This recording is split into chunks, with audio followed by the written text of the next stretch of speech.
Hey, what's up, guys? It is the day after Christmas, and President Donald Trump has not yet signed the existing COVID stimulus bill, stating that the amount of stimulus per person is too low. That amount is roughly $600 per person, depending on qualification, and Donald Trump has been arguing with Congress, trying to get them to raise that amount to $2,000.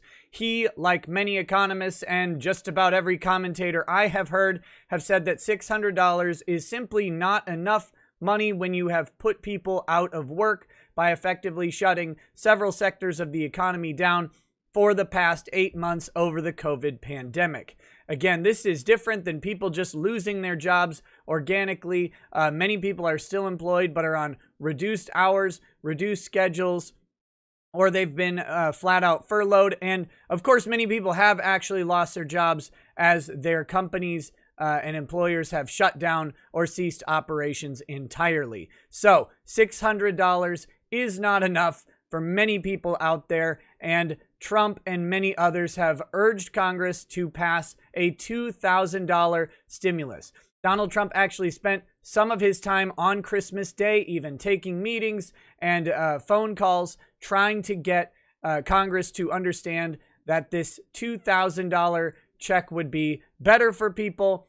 I mean, it's not hard to understand why $2,000 would be better for people than $600. However, there are other factors to consider, such as the national debt and all of that stuff, which we won't really go into, considering the overwhelming majority of the coronavirus aid money is actually not being spent directly as stimulus to individual people, but rather going as payoffs to special interests, and even lots of foreign aid has been kind of commingled with the discussion on these stimulus checks. So Donald Trump is urging Congress to maybe reduce the amount of some of those things while increasing the amount of direct stimulus to the people.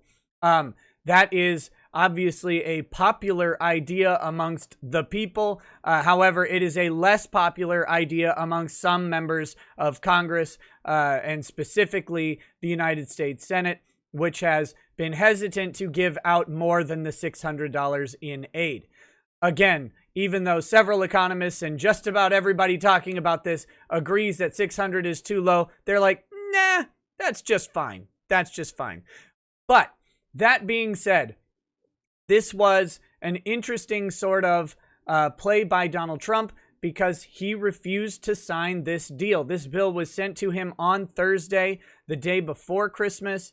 He did not sign it on Christmas. And today, the impact of that is that millions of Americans lose their jobless benefits as Trump refuses to sign the aid bill. There were jobless benefits in the previous stimulus package that were set to expire today, and the new aid bill was set to go ahead and renew those jobless benefits, although I believe at a reduced amount, but providing some extra support for many, many Americans who really needed it. So a lot of people thought that Trump wouldn't allow this to expire and would go ahead and sign the bill anyway, that this would be leverage to force him to accept the bill. But Trump kind of shocked everybody by not signing the bill. He knows he has time and leverage on this, and he wants to see more direct aid to people. More direct aid through direct stimulus, not just through jobless benefit increases, which I believe are something like $300, a $300 a week bonus to existing jobless benefits. I believe that's the provision that is expiring. But Trump, again, is trying to get more money directly into everyone's pockets rather than the Americans who are suffering without the jobless benefits.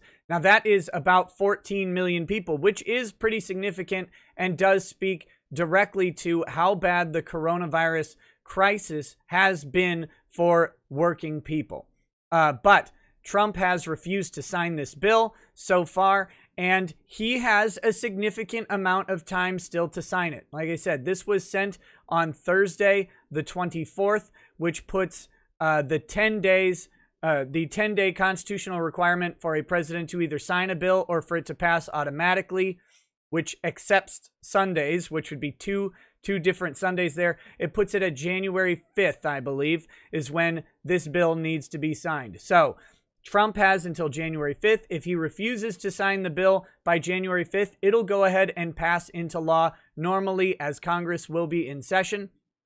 If he decides to veto it, Congress can either revise the law based on his he'll give a veto and some recommendations. They can either revise the law based on those recommendations, or they can go ahead and attempt to override the presidential veto. What I think Trump right now is trying to do is develop some popular animus towards Congress and towards the Senate, getting people to be angry with them, having them spend their political capital to justify giving a lower stimulus to people out there than what is being broadcast by him and by all of the commentators I've heard suggesting that it needs to be higher than the $600 amount. Personally, I'm not the biggest fan of stimulus, especially direct stimulus generally. I think printing money isn't the best thing to do. However, I must say, if the U.S. government is going to participate with state governments in shutting down industries and putting millions of people on reduced incomes, then they need to go ahead and compensate those people. If a government action prevents people from working, then the government needs to go ahead and step in. That's kind of the trade-off that we have with the government, is if you're going to take away some of our if you're going to purport to take away our ability to earn and take away some of our freedom to work, and you're going to justify that with our personal safety and security, then you need to provide that security aspect that our jobs would normally do. So that's my opinion on it. Not to pontificate too much, I do think a $600 stimulus is too low. If you're going to give out stimulus, it's got to be meaningful, and the $600 amount is just not hitting the mark for most Americans.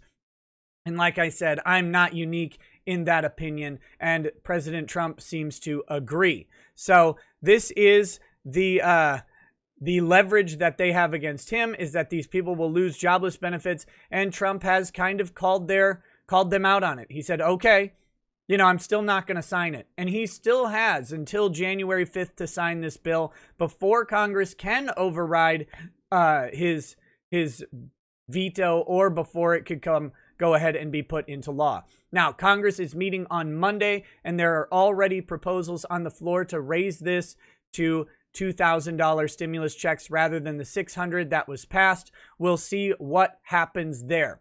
But that's all I've got for you for this report. I've got the links to the two different articles, one from Christmas and one from this morning, here in the description. So go check them out, and we'll talk to you soon.